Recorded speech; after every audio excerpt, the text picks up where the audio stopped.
Yealink T-53W unboxing and setup. Today we will be unboxing a Yealink T-53W and walking through the basic setup of the phone. When we first open the box, inside of it you will see a quick user guide, the phone itself,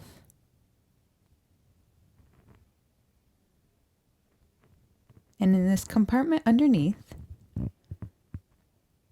you'll see an Ethernet cable,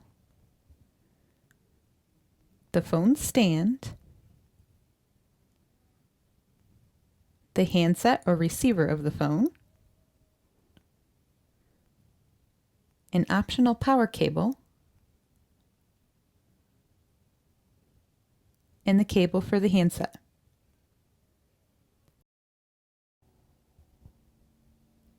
To set up the phone, first we will remove the phone from its packaging.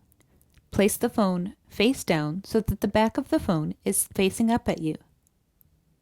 Next we will take the stand of the phone, find the notches on the phone, line it up, and slide it into place so the stand is locked. Next, install the handset cable.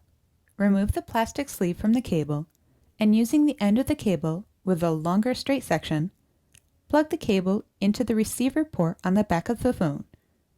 Then secure the cable along the channel on the back of the phone. Once this side of the cable is installed, flip the phone over and find the receiver of the phone. Plug the shorter side of the handset cable into the receiver and then hang up the receiver. Once this is complete, you can flip the phone back over and all that's left to do is plug in the internet connection into the port labeled Internet on the back of your phone. Thanks for watching. To learn more about our services, give us a call or visit us online at VorTechCS.com.